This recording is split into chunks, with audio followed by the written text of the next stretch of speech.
Hello again. Time to pull up a seat in the rLounge. We've got another great story for you. After a long day, sometimes all we want to do is go home to a fridge full of leftovers of whatever delicious meal we had the night before. But sometimes people beat us to that cold pizza, which is rightfully ours. Today on rLounge, some selfish piggies just can't help themselves. Up first, this OP makes sure to eat her fruits and veggies. I put my vegetables in all my food to stop my roommate's kid from eating it. Mom threatens legal action. I posted this before in a different sub, but I figured it would be appreciated here, and I have more things to add. Original post. I posted this in another forum, but received a lot of comments telling me to post it here as well.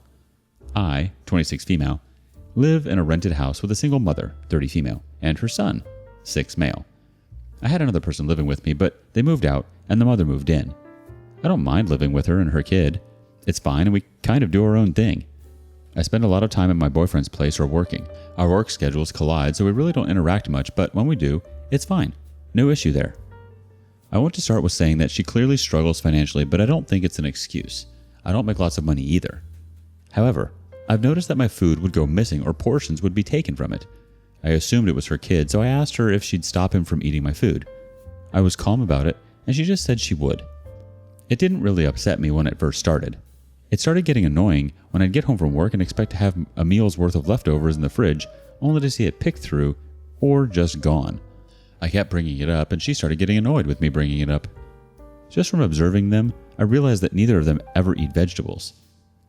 And judging by the food that would get picked through and the food that would be untouched, anything with green in it was avoided. Orange chicken would be gone, but chicken and broccoli would be untouched. So I started putting vegetables in everything. I find vegetables to be delicious, and anything green or not a potato does not get eaten. So I could mix some bell peppers into the food, and it would be fine. I make a big portion of vegetables pretty frequently anyway, so I just started putting it in everything I eat. If I had leftover mashed potatoes, I'd pour green beans in and mix it up. If I had leftover cheesy bacon and fries, I'd pour broccoli all over it and mix it in. Usually my homemade stuff has vegetables in it, but I started making sure everything did. I made a pot of mac and cheese, the kids' favorite thing, and poured in roasted Brussels sprouts, which is actually delicious to me, and I'm eating more vegetables, so it's a win-win. She had been seeming annoyed, but we were all home when I made the pot of mac and cheese. She was in the living room and saw me get out the Brussels sprouts and was like, "What are you going to do with that?" And I poured them in. She said I was being greedy and annoying. I just said, "I like Brussels sprouts." And that was it. She said, "We need food." And I told her to go get some. Or stop buying only pre-packaged things and your money will go further. I think she sees this as some big act of revenge, but I just simply want to be able to eat my food. Also, want to add that the sharing is not the issue. It's expecting to have food there, and it's not. So often, I'd be working a long day and get home expecting to have a meal's worth of food, and it'd all be gone. Or I wake up in a rush and had my food ready to eat in the morning only to find it gone. So now I have to skip a breakfast. If she would simply text sometimes, "Hey, is it okay if we eat food item?" I would know and know to make other plans. I would stop for food or know I have to whip something up when I get home. Also, I think eating the last of someone else's food is crazy and rude. If someone makes a big pot of something and you ask for a serving, sure. But if someone made something and there is one serving left and you eat it without permission, that is evil as hell. Honestly, they're your roommates and I'm assuming they pay rent. That doesn't mean that they have the right to eat your food. You shouldn't have to worry about that or if you'll have leftovers when you come home or not. She needs to figure out how to provide for her and her kid, not you. You're right. Struggling financially isn't an excuse to eat someone's food. And if she was really in a bind, she should have been able to communicate that with you and maybe come to some arrangement. But ultimately, it's not your responsibility. Update. So I have been steadfast with putting vegetables in everything. I put vegetables in things I've never even thought of. This has carried on and the mom calls me a jerk, but will not verbalize that she is eating my food. She just sees me making a lasagna and adding celery and bell peppers in the layers of fumes off to the side. The only thing I can't add vegetables to is snacks like chips or if I bake brownies or cookies. However, this is easily remedied by putting baked goods in a Tupperware and keeping them in my room. Same with chips. As I have previously stated, the sharing is not the issue. Recently, the kid knocked on my door and asked if he would have a bag of microwave popcorn. I said yes and gave him one. All of this would be way less annoying if she just texted, "Hey, can I have some of this?" and waited for my response before just helping herself. I do feel for the mom because she clearly struggles with cooking and trying new foods. She's older than me and winces at the thought of biting into anything green. And it is spreading to her kid, but it's no excuse. A few days ago, I was making taco meat out of ground beef, and like usual, she was looking without looking. She was off to the side, watching my every move, but trying her best to look normal. I made a dish the day before that involved sautéed mushrooms and cut up peppers. So when the meat was almost ready, I opened the fridge and she freaked out when she saw me holding the mushrooms. She said, "Son's name hates mushrooms," and I just poured them in the pan and mixed along with the cut up peppers. This caused her to react in a way I'd never seen from her before. She was yelling and stomping around the kitchen while the kid just watched. I felt bad for the kid to have to see his mom like that. People were worried about her tampering with my food. I don't think she's the kind to do that, but if she did, I would report that right away. She was flipping out, but she didn't snatch my food or knock anything over. She was opening and slamming cabinets, and it was all very silly. Then she started going off about how she was going to get the authorities involved. I just told her, sure, and that she needs to relax. She seemed genuinely upset and stressed, and I told her that I understand being a single mom is hard, but she needs to use her government assistance more responsibly. She'll come home with cold mac and cheese, sushi, and chicken from the grocery store, prepared foods, and blow all of it on that. I suggested food pantries and buying ingredients that last a while, like potatoes. She said I was being condescending and I always have food to eat. This is to address the, just make a portion of your food and set it aside for her and the kid. I do not make enough money to regularly feed 2 other people. If every now and then she asked for some of my leftovers, sure. But this is a consent thing that was happening. It's not simple as giving her leftovers that I won't eat anyway. If I make a pot of something, I expect to live off that for the next few days. If it is eaten, then my money is messed up and I have to go shopping again and budget for more food. Wastes my time and money. Let's see what the community thinks. Our first responder says, I would have stopped dead in my tracks and asked her why she was telling me that her son hates mushrooms. Call her out directly. Stop skirting the issue. Her food insecurity is not your problem. Her stealing your food is your problem. The next comment says, the way the kid is more responsible than his mom and asked if he could get something when he realized says a lot. Sounds like she's got a lot of growing up to do. Another contributor says, you need to find a new roommate or a new place to live. That situation won't get any better. Yeah, I think it's definitely gotten to a point where she shouldn't be allowed in the same space as you anymore. She's not being a good roommate. She is, in fact, stealing from you, and she thinks she's entitled to it all.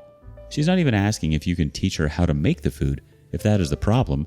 She's just taking it upon herself to take the food that you've purchased with your hard-earned money.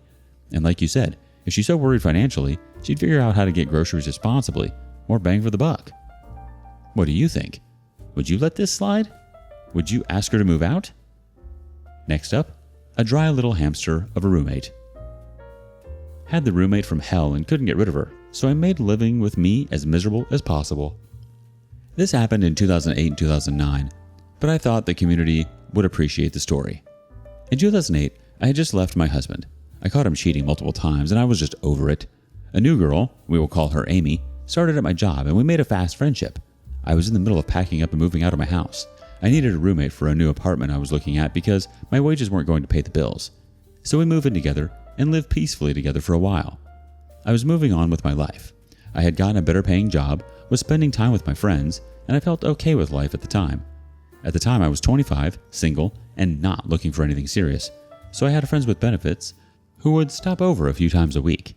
Amy was cool with it on the surface. It did not affect her in any way. My friend didn't hang out at our place, he didn't eat at our place, he didn't use our household supplies. My relationship with him affected her exactly 0%, but I guess she was a little green over the fact that I was getting some attention and she was not. She would flirt with him, go visit him where he worked, etc., but he absolutely was not interested in her. This is where things started to go downhill. For context, she had been married a few times. She was 13 years older than me, and the dads had full custody of their respective kids. She was dating someone, but he was already in a relationship, so he wasn't about to commit to anything besides stopping by for 30 minutes after he worked the night shift every day. I tried to point out all the red flags, but she was convinced it was love.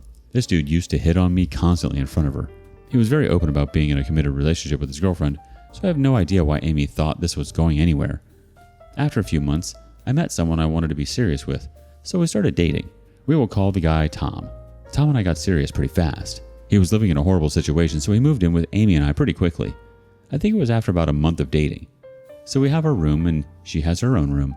The bills went from 50-50 to 30-30-34 to make sure things were still even. We had a shared kitchen, living room, and bathroom. After Tom moved in, she started openly hitting on him in front of me. Every guy I had at my house, even just friends, she had to hit on. None of them ever took her up on it. Every single one turned her down, and I think this added greatly to her oncoming behavior. Over the next couple of weeks, Amy did a complete 180. She stopped paying rent, refused to buy any food, and would just eat whatever Tom and I bought, would not wash her dishes. We had 2 cats, one hers and one mine, and she would never clean the litter in her room, so her cat would use the hallway floor as a bathroom every single day. Every day when I got home from work, there was a big steaming pile of cat crap right inside my front door, sitting in the middle of a giant puddle of urine. My cat was locked in my room at night with her own supplies, so there was zero chance it was her. It was the same thing every morning by the front door.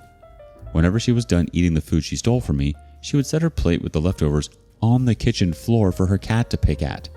She would leave the plate there for 2 days, to the point that if I didn't pick them up, there would be multiple plates on the floor with food in various stages of decay. All of my dishes started going missing, except for the cat's plates, of course. And what dishes were left, she refused to wash, ever. She used my toilet paper, my laundry soap, even my tampons. This went on for about 2 months, and it just kept getting progressively worse. She would use panty liners every day and would change them multiple times a day and stuff them in the garbage can in the bathroom. She would leave it there completely overflowing and spilling onto the floor for days until I caved and put on gloves and threw them out. The can would be full in about a week, so this happened a few times. That's not even the worst of it. My expensive DSLR went missing. I was a photography hobbyist at the time, but it was my dream to be a professional photographer and own my own photography business. I would shoot stuff for friends and family as practice, and one day I grabbed my camera bag from the shared living room, and as soon as I picked it up, I felt my heart sink into my stomach. You know that instant dread that grips you the second you realize something truly gut-wrenching has happened? I opened the bag, and of course the camera is gone. That was an expensive camera for that time in my life, and it was a gift from my parents, so I was truly devastated. I couldn't prove a thing, and I wasn't even sure how long it had been missing. It could have been her boyfriend that took it, but either way it was gone. So now this is it. This is the last straw. I need this witch out. I went from nice girl to effing psycho in about 30 seconds. I'm not the violent type, and I hate confrontation. I'm not waiting for an effing eviction to go through, and I really didn't have the money for that anyways, so here's where I start my petty revenge. Amy wants to live with me rent-free, stealing my stuff, hitting on my boyfriend, and neglecting her cat. So be it, but it's going to be on my effing terms. One vital piece of information. In my divorce, the dickhead moved back in with mommy, and I took everything from his house to my new apartment, so I owned everything, and the lease was in my name. I started by changing the Wi-Fi password and the computer password. The following week, I had my cable company come and remove the cable lines to her room. I bought a small fridge for my room and a cabinet, and put all my food and personal supplies in my bedroom and put a secure lock on my door. I hid my pots and pans. I locked up the soap and toilet paper. The cabinets were empty. I paid for it all, and I would be the only one using it. When her cat crap on the floor, I would pick it up and smear it on her bedroom doorknob. Overflowing bathroom trash cans, filled to the brim with her panty liners, would be dumped on her bed. I removed the knobs to the washer and dryer. I did everything possible to make her life uncomfortable. I did other small stuff, anything that came to mind. A few months prior, Amy and I had been working at the same store, and she borrowed another coworker's laptop. She ended up getting fired, but she never gave the laptop back, and the coworker was really trying to get it back from her. Amy ghosted her, of course, so while she was out one day, I went in and took the laptop and gave it back to its rightful owner. Amy called the cops on me and said I stole her computer, but I explained what happened. She admitted to the cops that the computer wasn't hers, and the cops said it wasn't their problem anymore. That one really made her hate me. She wasn't working at the time, so it's not like she had money to do anything or buy anything. She was literally just existing in a room in my apartment. She would disappear during the day, but I have no idea where she was going. She moved out after about 6 weeks. When she moved out of my apartment, I didn't even know she had left.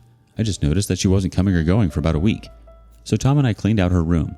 She left clothes, broken furniture, a cardboard dresser, and 5 39-gallon garbage bags of trash we collected from the mass piles of panty liners, rotting food, and ordinary trash we found in the room. It's a miracle we didn't have roaches. I found all my missing dishes, silverware, and cups all covered in food and grossness. I just threw it all away. I wish I still had the photos though. Oddly enough, about 6 months later, I opened my back door to take out the trash and my camera was in a bag hanging from my doorknob. I know Amy definitely didn't return it. For about 2 years after, every time I would find out that Amy was living with someone new, I would message them and send them the photos of her room, papers in the trash that had her name on them, and I would tell them the whole story. One time it caused the people she was living with to throw her crap out on the porch. She had just moved in, and they had small kids, and they didn't want to risk it with her. I stopped after that. She knew it was me telling them too, so I figured I had sufficiently made my point. Edit. She took the cat with her, but not before she threw my cat outside. Let's see how the community reacted.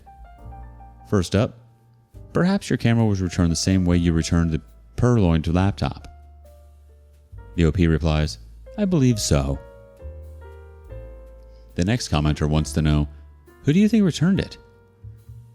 The OP replies, either the shady boyfriend or her sister are my best guesses. I think the boyfriend would have given it to me as an opportunity to hit on me. Her sister was nice though, but she kept a far distance from Amy. I found out later that Amy had done some bad crap to her sister. I just don't know how the sister would have gotten the camera. She lived quite far away from us. Wow. Again, with the people who think they're entitled to what doesn't belong to them. I think you pushed her out perfectly. Honestly, the fact that she left her room in shambles isn't a surprise. If she didn't contribute in any way, why would she clean up after herself? She probably thinks she's clearly too good for that. But then why sleep in a garbage pile? What a dirty little hamster. I'm glad you got your camera back, OP. Here's to background checks on roommates. What would you have done? Did you ever have the same problem with a roommate? Share your stories below. And thank you for following along today on rLounge. Before you go, be sure to like and subscribe and hit that notification bell. If you have something you want to share regarding today's content, share. We want to hear it. Until next time.